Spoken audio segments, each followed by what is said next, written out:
आप सबों को एक बार फिर मसीह अभिवादन नमस्कार। हम लोग ने बहुत सारी शिक्षा को सुन रहे हैं और प्रचार भी कर चुके होंगे, हम जहाँ तक विश्वास करते हैं।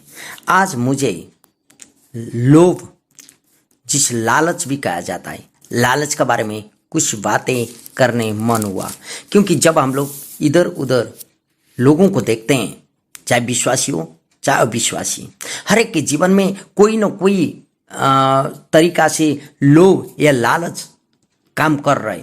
लालच के कारण कई लोगों का सेवकाई में बाधक बन चुका है।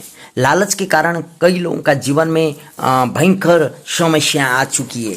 लेकिन ये लालच क्यों आता है और कहाँ से आता है बोल के आज मैं आप लोगों के बीच में इसका बारे में कुछ बताने चाहता हूँ। बाइबल याकूब का पुस्तक जब हम लोग 1 अध्याय और 14 और 15 पद पढ़ेंगे तो यहाँ ऐसा बोलता, परंतु प्रत्येक व्यक्ति अपने अभिलाषा से खींचकर और फंसकर परीक्षा में पड़ता है। फिर अभिलाषा गर्भवती होकर पाप को जनती है और पाप जब बढ़ जाता है तो मृत्यु को उत्पन्न करता है। आइए हम लोग प्रार्थना करें। पवित्र परमेश्वर पिता, आप ही का नाम का बड़ाई करते हुए आपके चरण में आते हैं। प्रभु, आज का इस समय लालच के बारे में, बुरी अभिलाषाओं के बारे में आप बताने चाह रहे हैं। पवित्र आत्मा, आप हमारे शिक्षक मददगार हैं, आप बोलें और हर एक ये ऑडियो को सुनने वाले, यूट्यूब के द्वारा सुनने वाले हर एक लोगों का जीवन में भी आप बातचीत करें और अपना महिमा को लें। सारा आदर भक्ति महिमा आपको देते हैं, महिमा आपकी हो, यीशु के नाम में, आमीन। मेरे प्रियो, हम लोग पढ़ चुके हैं प्रत्येक व्यक्ति, यहाँ बड़े और छोटे, लीडर और विश्वासी का बात नहीं है, हर एक व्यक्ति अपना ही अभिलाषा से खींचकर और फंसकर परीक्षा में पढ़ता है। परीक्षा में पढ़ने के लिए कहीं कोई चीज लेके खड़ा करना, अभिलाषा में फंसकर परीक्षा में पढ़ना, फिर अभिलाषा जब गर्भवती होकर हो जाती है तो पाप को जनेती बोलता, और पाप जब बढ़ जाता है मृत्यु को उत्पन्न करता है बोलता। मेरे प्रियो, वचन झूठ नहीं बोलता, सच में वो मृत्यु चाहे शारीरिक हो चाहे आत्मिक मृत्यु हो, अभिलाषा या लालच का कारण आप और मेरे जीवन में आ जाती है। लेकिन लालच के पाप में बहुत सी अवैध और आत्मा केंद्रित इच्छाएं होती है। मेरे प्रियो, मैं यहाँ क्यों अवैध बोल रहा हूं? जो वैध ही नहीं है, जिसको कई प्रकार का ऐसा आवश्यकता ही नहीं है। आत्मा केंद्रित इच्छाएं, जिसको हृदय से ही वह इच्छा उत्पन्न कर होता है, जैसे स्वार्थपूर्ण अभिलाषा, यौन संबंधी अभिलाषा और साधारण लोभ, ये सब लालच का ही विभिन्न रूप है। मेरे प्रियो, आप जानते हैं ना, अभी जब एक जवान लड़का कोई लड़की को देखता, काश ये मेरा पत्नी बनाने से तो कितना अच्छा था होगा, इसके साथ मेरा घर बार चलने से कितना अच्छा था, उसका सोचना स्वाभाविक है। जवान लड़की ने कोई लड़का को देखने से काश इससे मेरा घर बार जमे तो कितना अच्छा हुआ, ये सोचना स्वाभाविक है। लेकिन स्वार्थपूर्ण अभिलाषा में जब आप बाइबल पढ़ेंगे कि व्यवस्था की पुस्तक 5 अध्याय का 21वां पद में क्या बोलता है? व्यवस्था की पुस्तक यदि आप पढ़ेंगे, हम निकाल रहे हैं 5 अध्याय का 21वां पद, यहाँ क्या बोलता है सुने, हम पढ़ेंगे। व्यवस्था 5:21वां पद, यहाँ ऐसा बोलता है, सुनिएगा। तू न किसी की पत्नी का लालच करना और न किसी के घर का लालच करना, न उसके खेत का, न उसके दास का, न उसकी दासी का, न उसके बैल या गधे का, न उसकी किसी भी वस्तु का लालच करना। हालेलुया। यहाँ लालच करना ही नहीं है बोलता, यहाँ स्वार्थपूर्ण अभिलाषा, दूसरा का पत्नी अच्छा देखने से उसका बारे में मन होना, हर एक चीजों का बारे में लालच का बारे में यहाँ बताता। फिर हम बता रहे थे ना याकूब का पुस्तक 1 अध्याय, अभी फिर यही याकूब का पुस्तक 4 अध्याय में क्या बोलता है सुनिएगा। यही याकूब की पुस्तक 4 अध्याय मैं पढ़ के सुना रहा हूं, 2 और 3 पद, यहाँ ऐसा बोलता है, सुनिएगा। तुम लालसा रखते हो और तुम्हें मिलता ही नहीं, इसलिए तुम हत्या करते हो, तुम डाह करते हो और कुछ प्राप्त नहीं कर पाते हो। तो तुम झगड़ते और लड़ते हो, तुम्हें इसलिए नहीं मिलता कि मांगते नहीं, तुम मांगते तो हो जाता और तुम मांगते तो हो और पाते नहीं, इसलिए कि बुरी इच्छा से मांगते हो ताकि अपने भोग विलास में उड़ा दो। मेरे प्रियो, स्वार्थपूर्ण अभिलाषा लालच का भाग में आता है। मांगता ही नहीं अच्छा से, स्वार्थपूर्ण अभिलाषाएं मांगना। मुझे बाइक की आवश्यकता ही नहीं, मैं बाइक मांग रहा हूँ। कार रखने का मेरा जगह ही नहीं, गैरेज ही नहीं, मैं कार मांग रहा हूँ। मीन्स मुझे चाहिए, तब तो प्रभु को भी मालूम है मेरे प्रियो। इसलिए यहाँ बोलता स्वार्थपूर्ण अभिलाषाएं मांगने वाला चीज प्रभु को अच्छा नहीं लगता। जैसे यदि आप पहला योना की पुस्तक 2 अध्याय, फर्स्ट योना 2 अध्याय का यदि आप पढ़ेंगे 16 पद, पहला योना 2 अध्याय का 16 पद यदि आप पढ़ेंगे तो वहाँ आपको मिलता है। पहला योना 2 अध्याय हम निकाल रहे हैं, योना की पहली पत्री 2 अध्याय और उसका 16 पद क्या बोलता है, सुनिए हम पढ़ रहे हैं। क्योंकि जो कुछ संसार में है अर्थात शरीर की अभिलाषा और आंखों की अभिलाषा और जीविका का घमंड वह पिता की ओर से नहीं परंतु संसार की ही ओर से। मेरे प्रियो, हम बार बार बोल रहे हैं ना, स्वार्थपूर्ण अभिलाषा में जो अभिलाषा स्वार्थपूर्ण है ना, वो पिता परमेश्वर का ओर से नहीं है, इसलिए आप पर मुझे नहीं मिलता मेरे प्रियो। वह चाहे वो शरीर का अभिलाषा हो, चाहे आंख का जीविका का घमंड हो, चाहे आंखों का अभिलाषा क्यों ना हो, वो स्वर्गीय पिता परमेश्वर का ओर से नहीं है। ये सारा ये सांसारिक शैतानों का ओर से। आपको यह बात मालूम होना चाहिए, तब तो हम लोग को नहीं मिलता। लालच करना बुरी बलाए बल्कि वचन बताता। जब एक लालची व्यक्ति अपनी ऐच्छिक वस्तु को प्राप्त करना चाहता है तो उसका लालच हर प्रकार के अनैतिक अवैधिक व्यवहार को उत्पन्न करता है मेरे प्रियो। जैसे वो पाने के लिए चोरी करने लगता, अत्याचार करने लगता, छल और हिंसा आदि वो करने लगता है। यदि आप पहला कोरिन्थी की पुस्तक 5 अध्याय पढ़ेंगे 9 से 11, पहला कोरिन्थियों का पुस्तक 5 अध्याय 9 से 11 तक यदि पढ़ेंगे तो आप पाएंगे। जैसे हम लेके जा रहे हैं पहला कोरिन्थियों को पुस्तक में 5 अध्याय का 9 से 11 तक सुनिए हम पढ़ रहे हैं।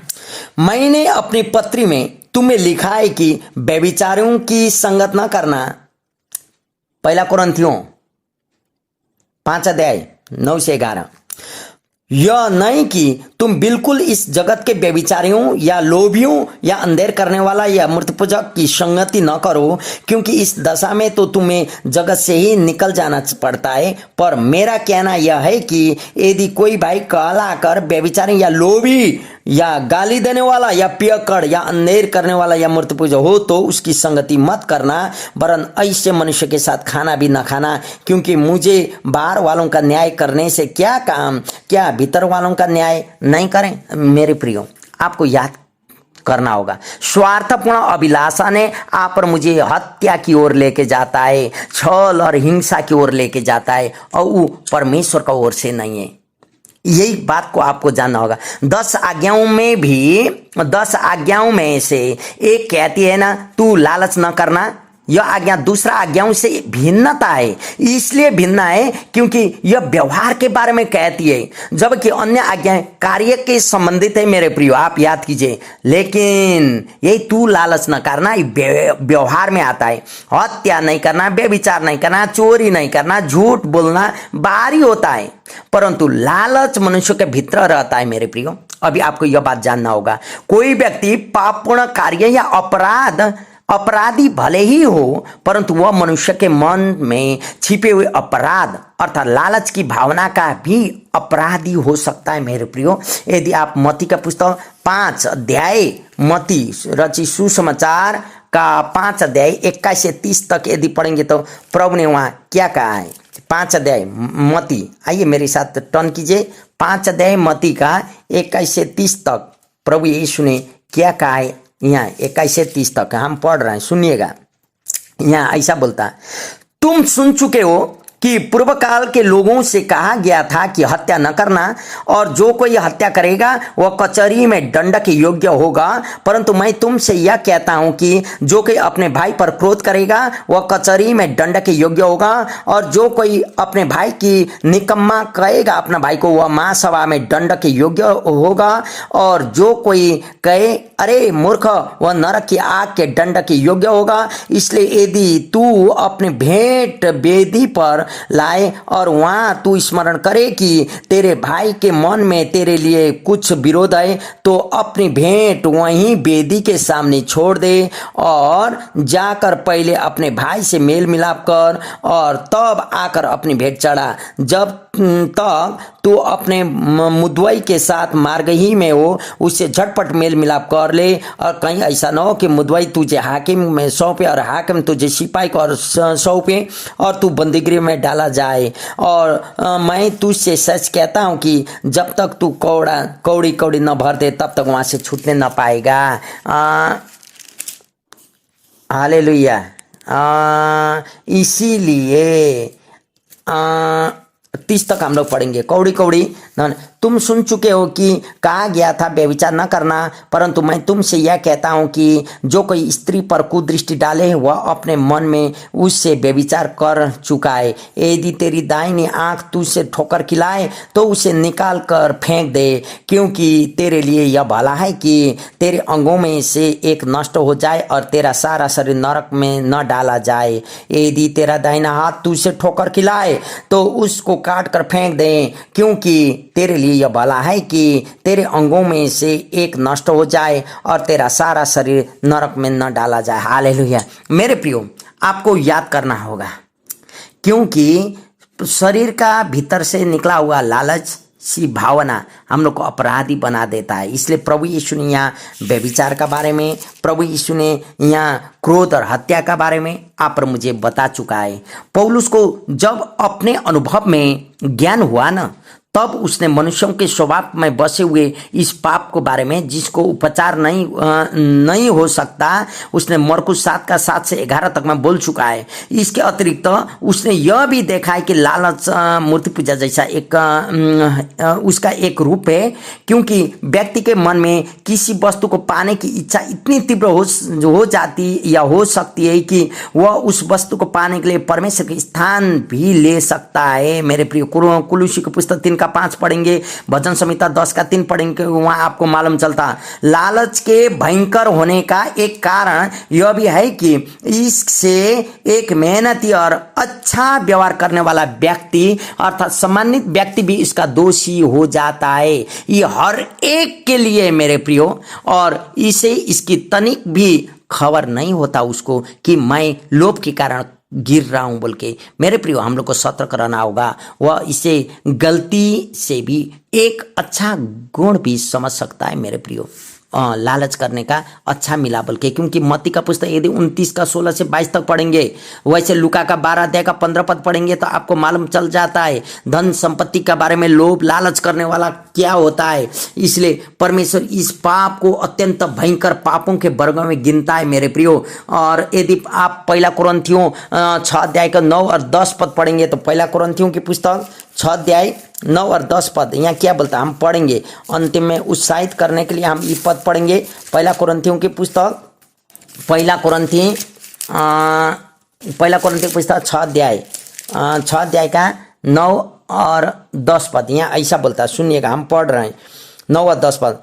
क्या तुम नहीं जानते कि अन्यायी लोग परमेश्वर के राज्य में वारिस न होंगे? धोखा ना खाओ, न बेश्यागामी, न मूर्ति पूजा, न परस्त्रीगामी, न लुच्चे, न पुरुषगामी, न चोर, न लोभी लालची, न पियक्कड़, न गाली देने वाला, न अंधेर करने वाला, न परमेश्वर के राज्य में वारिस होंगे। और तुम में से कितने ऐसे ही थे, परंतु तुम प्रभु यीशु मसीह के नाम से और हमारे परमेश्वर के आत्मा से धोए गए, पवित्र किए गए और धार्मिक ठहरे हो। हालेलुया। मेरे प्रिय, आप पर मुझे अपने से सतर्क रहना होगा। मसीह इस पाप के प्रलोभन को अर्थात लालच के प्रेमपूर्ण बलिदान का अभ्यास करके इससे अपने से दूर रख सकता है मेरे प्रियो। इस प्रकार वह परमेश्वर के प्रति भक्ति प्रकट कर सकता है और मूर्ति पूजक बनने से दूर रह सकता है तथा स्वार्थी बनने के बदले परोपकारी भी बन सकता है। यदि मत्ती का 22 अध्याय 36 से 39 तक पढ़ेंगे तो आपको मालूम है। इफिसियों का पुस्तक 4 का 28 पढ़ेंगे तो आप जानते हैं दान देना, लोभ नहीं करके दान देने का बारे में हमने एक बार गवाही बता चुके थे, मेरा एक दीदी का गवाही। वैसा ही आपको जानना होगा, कई व्यक्ति दशवांश देने का टाइम में लोभ और लालच के कारण दशवांश दे नहीं सकते हैं, जिसका कारण वही लोगों को घाटा होता है। आज मैं आपको बताने चाहता हूं मेरे प्रियो, ये लोभ या लालच आपका जीवन से हटाएं। लालच हटाएंगे तो आपके जीवन फलीफाप होगा। प्रभु आपके जीवन में आशीष देने चाहता है। लालच रूपी इच्छा को आज से दूर करें और प्रभु में प्रार्थना करें, प्रभु आप और मेरे जीवन में आशीष करें, लालच को दूर करें और हम लोग का जीवन परोपकारी आत्मा दे। सारा बात में धन्यवाद दें और मैं आप लोगों के लिए लगातार प्रार्थना करते रहता हूँ। प्रभु आपको आशीष दे। जय मसीह।